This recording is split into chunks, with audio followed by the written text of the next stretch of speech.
Okay. I'm a bit vain. I double check with the recording, so that remind me what I said, because sometimes I use that to remind me what I say, so that I can remember to repeat what I said last time. Okay. And I put me into the YouTube, and then sometimes I put it public, sometimes I put it private. Private is for me to review, so that you can tomorrow if I talk, let's remember what I said. Check out my learning nowadays. Hi, my name is Manto. Okay, my stage name is Monty. I don't do that much comedy. I still perform. I still teach comedy, writing, and performing. And I think it would be fun to see elderly actually telling their life stories. And in comedy, it's always tragedy plus time equals to comedy. Yesterday, tragedy is tomorrow's comedy. So it's very fun. You know, for example, many years ago when the tsunami happened in 2004, okay. Immediately, about 7 days, 8 days later, people came up with this joke. Dari depan ialah tsunami, dari belakang ialah tsunami. And we use humor to actually deal with our sadness.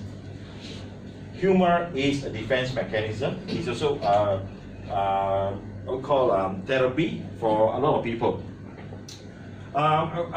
Today, I just quickly, 1.5 hours, I will just share with you a few slides first. Okay, you can call me Manto. In Chinese, you call Mantao. And I think that's the first thing is that I will. What I put inside here, I also encourage you to put inside that humor. Laugh about it. Don't think too seriously about it, because it's too serious to be serious, you know. Okay. So about me, okay. About me. 2000, I joined a company called IHM, Integrated Healthcare. They sell, the medical cards. It used to be very big, you know. And they have 2 nursing homes, 10 clinics, which one of them I started. 10 clinics, we started clinics. We have a 24-hour call center. We also have a claims investigation. I started a bill writing company for them. By the way, I'm not a lawyer, but we just follow the rules. You can do a lot of things. And then I have 3,000 agents under me. And of course, among other things I do is of course managing the homes. So in 2011, 2012, I left them and I went to do something crazy. I went to the Bible seminary. Okay, and then 4 years later, I graduated. But in between there, I thought I left the industry, but along the way, after I left my company, Pemandu called me, okay, through one of our friends, Carol, you know her, yeah. So in fact, she was the one who asked me how to do care, and I explained to her what she's doing now was what I told her. I shared with her. I think you should do. So, and of course, she invited me to sit in the Pemandu. And after that, I continued to be in the Pemandu. My ex-company asked me back to be a consultant for them to deal with problems. A consultant means you got a problem, you call me, like the kind of thing. So, yeah. Homes, from time to time, you get problems. But not many, but still have. Enough to call me back. So, and then 2016, I joined Carol's company for a while. For 1 year, I was evaluating nursing homes. Okay, actually, to evaluate nursing homes is quite easy. You just go there. They only ask one question: Will I dare to sleep in there now, or will I want to stay there? If the answer is no, that means that one failed already. But actually, a home, good or bad, there are only 5 things you look at: smell, what you see, people smile or not, the residents happy or not, and the general cleanliness. So normally you go to a home and good or not, just go out there, stand up there. You know whether how many percent. You go inside there, you see the grass are very long, okay, a bit like some of us. Okay, our hair will never grow long anymore, so no problem. So yeah, the grass are long, so then people don't smile at you. You see the residents also, some of them are not happy, but okay, generally most of the elderly also don't look happy. It's not because of anything, it's because of gravity. So these are things. So 2016, I met up with Dr. Muhammad Abdullah, who was in the Pemandu. Some of you know him, Muhammad Abdullah, and he was the one involved in charge of drafting the new act which has been approved last November. They quite called it the private living private bill, and they passed it to me to have a look and tell me not to photocopy. Okay, and put me in a private room. What happened? You put a Chinese guy in a private room with a handphone and tell him not to photocopy. I didn't photocopy, I take a picture of him. Okay, nothing much to take. Actually, the act was very new at the time. They're still formulating the procedures and everything else. But personally, I have my views about it, but until it comes out, let's see. So he asked me to say, hey, after the Pemandu, we have something new. We have a NOS, National Occupational Skills Standard for elderly care. We call Pusat Jagaan Orang Tua, Operasi Pusat Jagaan Orang Tua. We have Elderly Care Operations Program, Level 3. Go and take lah. I said, how? So give me one phone number, go to the Jabatan Pembangunan Kemahiran, fill up the form. The guy was very motivating, you know. Wow, I look at your qualifications, you can go all the way to level 5, you know. Straight away, no need to worry about it. You can go to this one, this one. Take opportunity. You can become pakar industry, you can become pakar pengajar, pakar, you can become hakim, you can become pengajar. Wow, I was so motivated. So I said, how to do it? Oh, very simple. You go across the road, pay 300 ringgit, fill up the form for me. I pump in 300 ringgit. I start with level 3. Then I knew what I got myself into. I had to do my own work. So I had to build the profile, then go to level 3, level 4, level 5, then do my vocational training officer, do my inductions, and so yeah. And I think that is, the door has been opened for me in that particular area, and people have been calling me. Even before that, a lot of people call me, which home to go to? So I said, you just go and check my website, okay? Check my Facebook. The one in there you can go to. What about others? You don't review those bad one, mate. Why don't you tell us the bad one? I don't tell you lah. You don't need to tell lah. You know, I won't tell you what is good, because I don't think it's fair for us to spoil people lah. After all, I have not visited everybody yet. So this is the Sijil Kemahiran Malaysia. I don't know whether it's useful or not, because it was pre-Najib, not post-Najib. I don't know whether it can still be used. After all, Pemandu also gone already. Okay, so actually I have a personal mission, okay, to build a community of trained and certified caregivers. Now we only depend on, sorry, nothing wrong with from Philippines or maids or anything, okay, but I think we cannot depend on them alone, because the problem is too huge. A community of caregivers, in my mind, is not just having a person to take care of us. It's about the three of you deciding to live together in a place, or within a few things, and build your own community and take care of yourself. That is what I have in mind. So that means you care for yourself, because the problem is huge. Afterwards, you see how big is the problem. To reach out to serve the aging community. So we are all aging, and sometimes only aged people can understand. When you get a young person to take care of you, they don't understand one. Seriously, you tell them about gout pain. What is gout? It's all your fault. I see, look, you're so fat, you're so gout. But when you get another person with gout, you tell them about gout. Yes, I understand. No? So empathy among the elderly is far better. You know, between 60 taking care of 80-year-old is far better. You know, just 2 days ago, I started as the temporary assistant home director to the home director who is on holiday for a few months. I told him, okay, I helped you only for a few months. But I was going there to do training for the caregivers, and surprisingly, I have a batch of local Malaysians signing up as caregiver. I said, why you want to be caregiver? He said, everybody talking about it, maybe it's big, can make money, ma. How much money can we make? Okay, can I tell you that also. So I said, okay, the locals also want to be caregivers. And some of them was, in the training, they have to do internship, and they were doing internship at the place called The Home, where I am the temporary assistant home director. So, some of them was very good. I in fact offered them a job. Hey, you take a job, you're so good. So we naturally are very good. One of them was a lady called Li Ming. She always do NGO work, and she served in community. And she just naturally go in. Another called Mei Fong. She actually had nothing to do. She also wanted to do community work. And all these two ladies are actually very qualified in other areas. First aid. I said first aid, in case lady got heart attack, you can pump them. No need. After I pump all the way through the body, break their bones. Okay. So I got first aider. We have counselor. We have these people are very qualified, and they just want to serve. Is it taking care of an elderly very difficult? Some yes, some no. In a home, generally 95% of the time is quite easy. Just busy, but not difficult. Okay. So to enable the elderly to age with dignity, I think we deserve that, isn't it? Sometimes I believe in a home or at home. I personally believe nobody should age in a care centers or nursing home or old folks home. I think you should age in your own home. Agree? Yes. So after I also talk about safety. So I'll talk about a few things. The industry, okay, generally, the who, what, where, and how of a caregiver, and then safety at home, and then of course Q&A, you can ask me anything. So this is taken part from my training program, and also taken from some parts from the NOS. Okay, so the industry. Let's start with the industry. Aging industry in Malaysia. Can anyone tell me how many nursing homes are there, or care centers, or kebajikan homes total in Malaysia? 100. 100. Surprise or not? Ah? Okay, God. Next time I perform, I'll give you a free ticket. Is it registered or non-registered? Okay. You just name it lah. Okay, good question. Yeah, that is a good question. Okay, let's start with registered. Because non-registered, nobody knows. Yeah. Okay. How many? Okay, I give you a figure lah. Above 300 lah. Okay.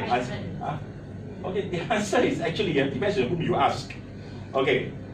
Registered under kebajikan, registered is 365. Kebajikan tell me cannot be so little. Maybe we didn't update the records lah, which could be true. But in my research, I also know about 80 of them. Those are my friends. They are in the process of registering the homes. So, according to so in my records, about 450 homes in Malaysia, which is quite similar to UPM. UPM got about 460, 470. So non-registered one, no need to talk lah. Don't know lah. Everywhere lah. I also have a friend who don't want to register yet. I say why? Because my home I can classify under kebajikan, I can classify under Kementerian Kesihatan. But now with the new act coming I just wait and see the new act. Maybe I want to use a new act instead of this one. See the confusion coming up. Eventually we will have this problem. So we have about 36,000 beds in Malaysia. In Malaysia today, we have about 200,000 people who needs care. Okay, today, and they're growing at about 50,000 or to 60,000 a year as we grow. So by 2020, we will have something like 400,000 people who needs some sort of care. So 10%. Malaysia, Ipoh, Perak is officially an age place over 65 lah. They call, since most of you are 25, it's okay. Happy for a while first, then you know. No, it's okay. I sing songs in the homes as well. You know, 3 o'clock, I make sure that we have a time where we sing songs and we entertain them. Singing and dancing is still the best exercise for anyone, because somehow the body remembers dancing. Somehow their minds remember music and the beat and the rhythm. So I do dancing with them. So I'm not at liberty to show their videos, you know. So I don't want to do that. So we sing, we dance, you know. It's nice. So the issue is that a lot of people are starting homes which are upper end. Upper end targets the top 10%. The super rich, the top 2%, don't worry lah. They will be probably staying at home. Have 2,000 nurses taking care of them. No problem. That one no problem. It's the other 98%. Okay, even top 10, 15%, okay lah, they can still afford a better home lah. So how expensive is the home in Malaysia? Okay, can anyone tell me? Okay, just name the price, you know lah. Tell me a place and name the price lah. Okay, how expensive is getting this aging in a home? 2,000. 2,000 is the average, Yeah. 2,000 average. The new one is the new one dimension. Actually, I'm supposed to visit them. It's 4,500 and above. I'm supposed to start too. Okay, mine also 3 to 4,500 and above. But because of the building has no license, no CF, I don't want to waste my time because the owner refused to make the changes MBPJ recommended. So okay, fine. The owner says, "What have I done wrong?" I said, "You didn't do much wrong. Just that your building doesn't look like the approved plan. That's all." So that was a big problem. If the plan is not the same, you can never get approval from any authority. Okay? To start a home, the first rule is when you have a building, first thing is go to the council check. Wah, punya building boleh ke tukar kepada orang pusat, orang jagaan? If they say yes, then the next thing you need to do is you can take up all your old designs, your old plans, your old S&P, whatever, all the approved plans, all the renovation plans, bring it and get it ready. Without that, you can never get approval. You'll be running around and around and around and around and around and around. So a lot of homes cannot get approval because of the first two things. More of the second thing. Okay, so the industry is huge. Okay, it's huge. They have all kind of homes, all kind of cares. Okay. Let's go straight into this one. Let's do the who, what, where, and why. Okay, what are the difference between nurses and caregivers?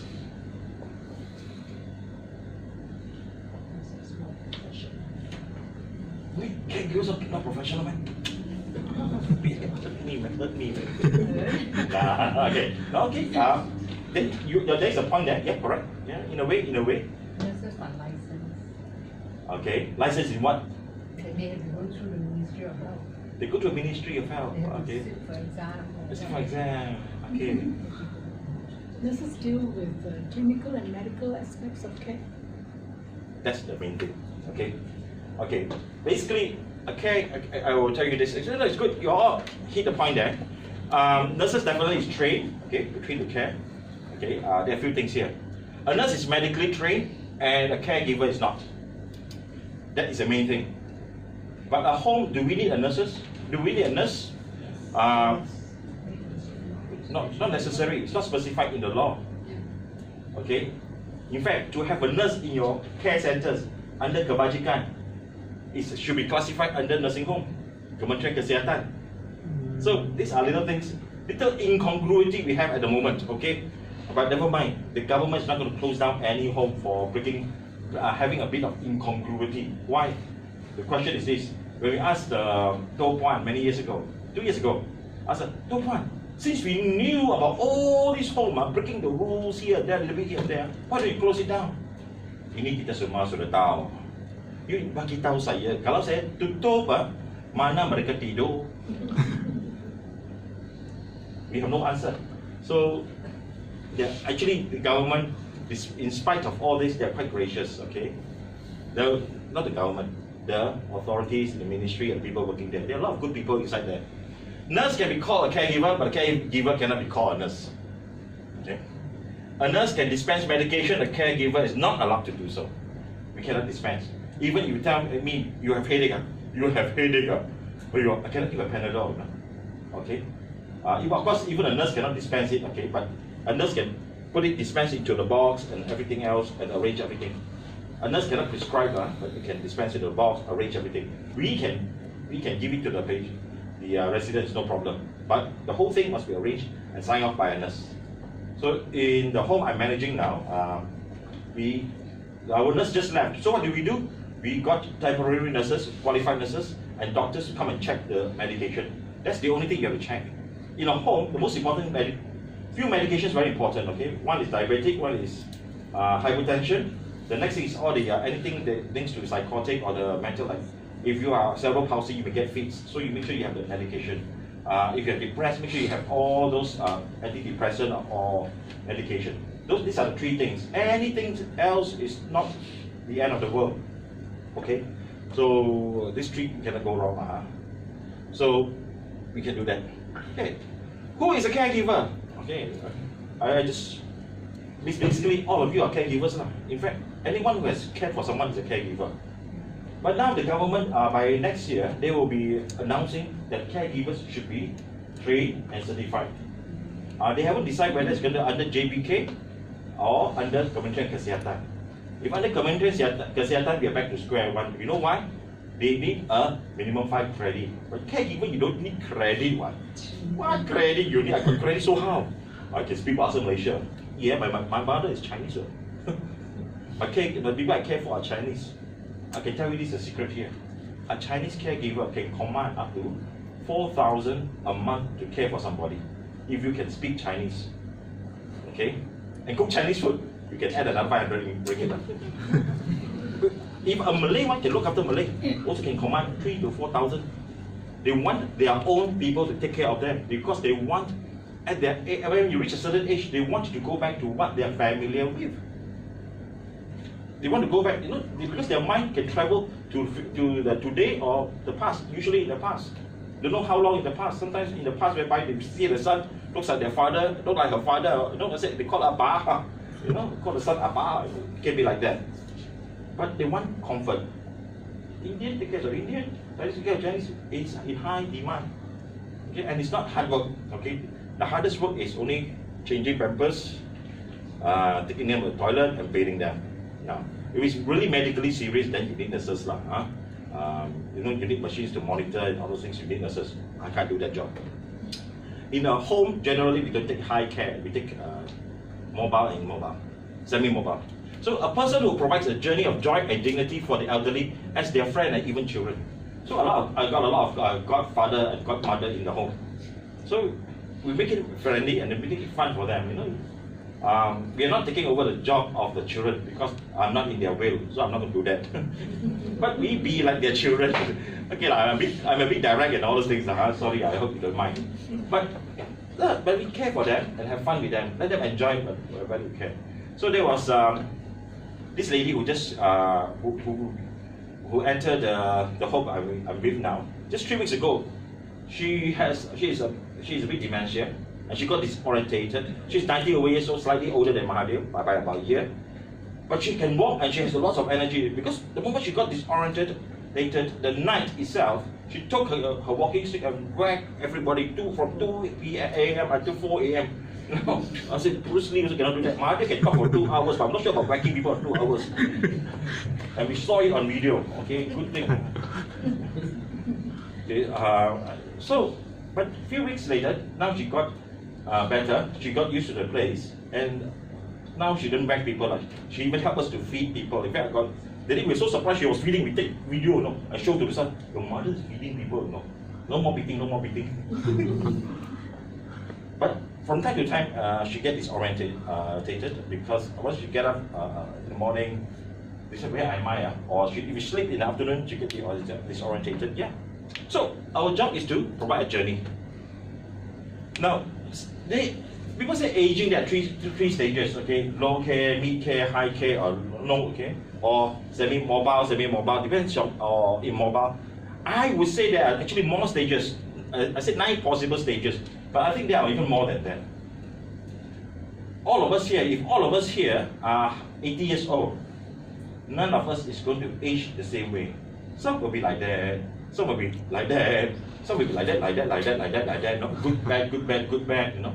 So, we don't know. Now, what's it? Wow, mobile and no care.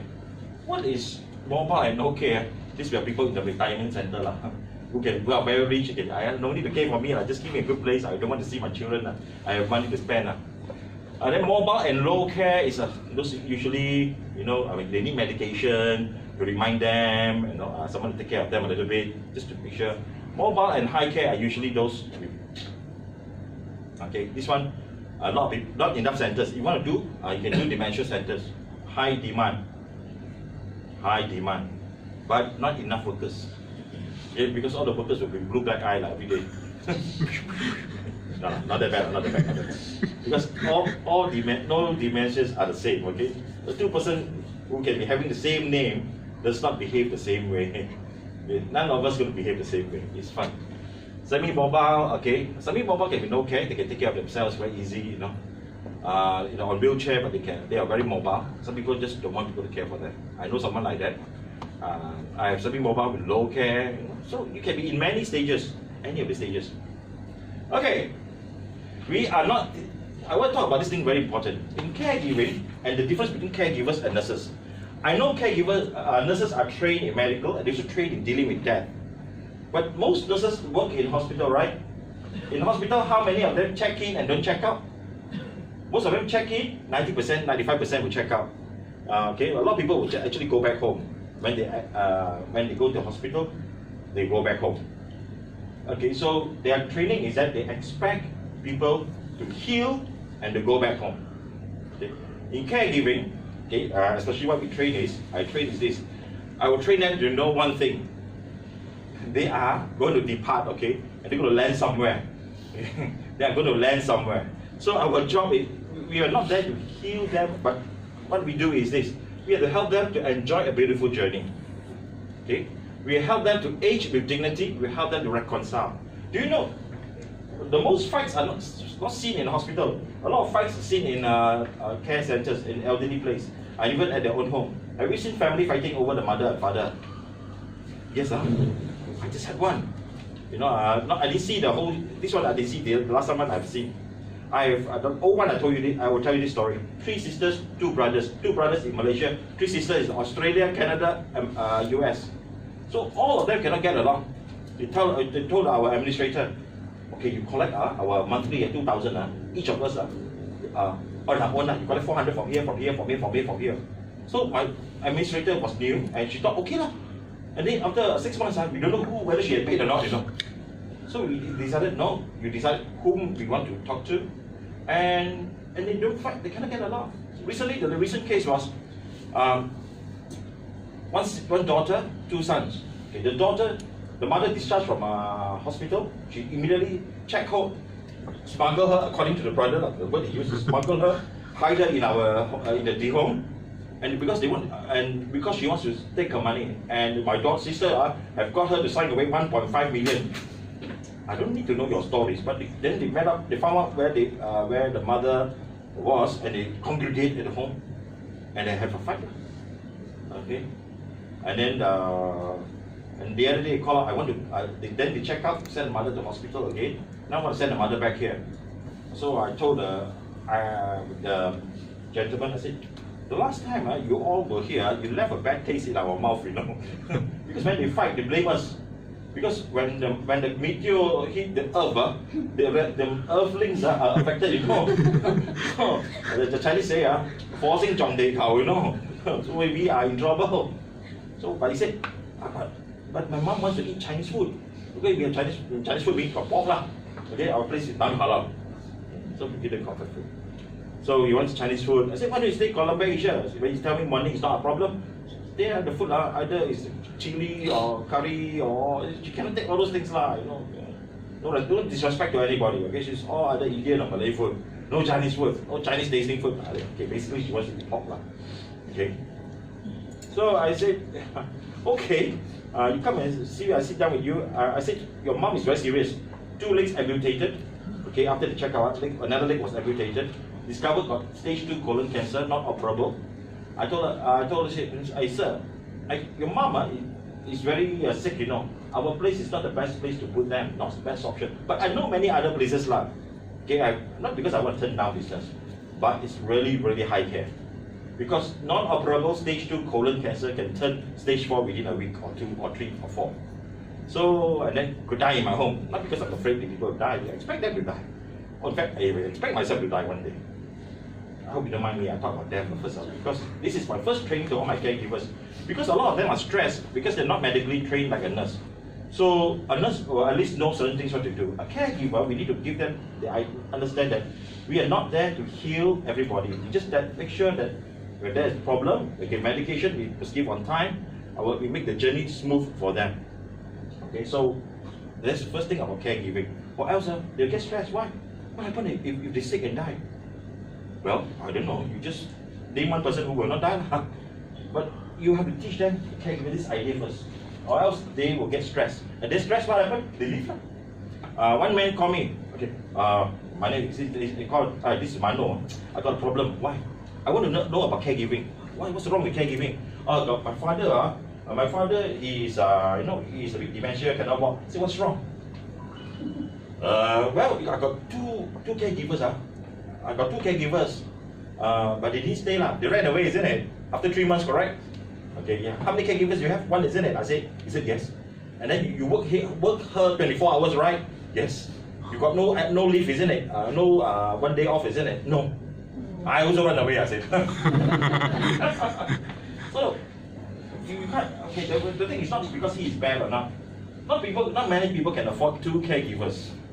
Okay, my cousin can.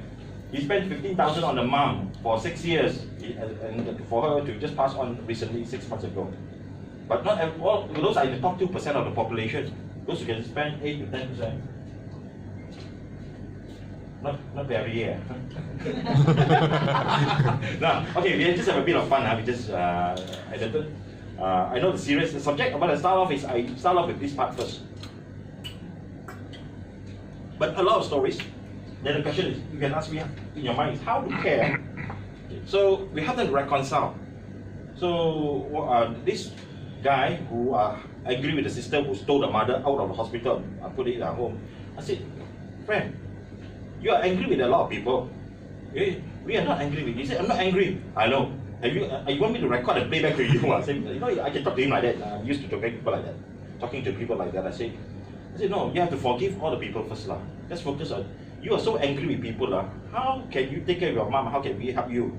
You're so angry. Because you're angry with the sister, angry with who, and angry with what? You're angry with my administrator. You're angry with everybody. How can we help you? You know, you're angry with people who can help you one. So you must help people to reconcile. The other day was yeah. How is it a carer job? You're talking about carer job. Okay. Reconcile. Okay. What? I mean, is it any of the business to reconcile? Sometimes you have to know. Okay, you have to be very experienced to do that. Okay, you have to be. Yeah, this- Yeah, number one, it has to be. I'm talking in the perspective because you are all very mature. You don't ask a foreign caregivers to do that lah. Apa, jangan marah. Jangan marah, tak bagus. Ibu sakit, jangan marah. Okay lah. I'm talking to you all because you are mature. Okay, and you have to help them to reconcile. Because these are the little things that cause anger. When the ladies stay at home, in our home, they will always be angry. My son no good, my daughter-in-law no good. My son put me here because my daughter-in-law don't want to see my face. Yeah, I mean, this is common story, isn't it? You see in the movie, you heard it before, you know friends who are like that. So every day like that one. So reason number one, they go to our center is because medical reason. Number two, somehow they didn't get along with somebody. My wife's grandmother, she has 5 sons. She can't live with any of them because none of the good daughter-in-laws are good enough. The only good one are those who pass away. My mother-in-law. Maybe she was scared of ghosts lah. She talk bad about her. She come back. Well, she don't have to stay in the center. She had 4 sons, 5 sons. None of them can stay with her because none of the daughter-in-laws are good enough. So for the ladies, please treat your daughter-in-law like your daughter, please. Okay, you should treat your daughter-in-law who give your son so much problem. That, because a man don't know how to handle 2 tigers. We cannot take care of 1 tiger at a time. So this one tiger, they gave birth to this man. Okay, and this man married to this tiger. Oh, also tiger. Tigers. So that's why reconciliation, understanding. So you must understand this part. Okay, how? Talk to them. Of course, build a relationship with them first. Get to know the son, the family members. Have a yum cha with them. I yum cha with them a lot. Yum cha, talk, eat, and then cake, have a talk, and then say, don't be so angry. I think you know, the situation is going to be like this. You know, why are you so angry with your provider? Like they have to, and we provide opportunity. Sometimes, most important, we help the elderly to reconcile with the family. And that is the most important one. Why? For the sons to get a carer to care for them. My son cannot care for me. Last time, when she is small, like 15 of you, I also take care. One hand here, one here, one here, one here, one on the leg. I can carry 5 of you, I stick 5 the rice.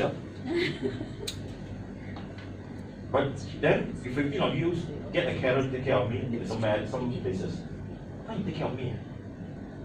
No, a lot of them very angry one, you know, a lot of elderly people. Usually they are ladies because men don't live long enough. I think that's a grace of God that we don't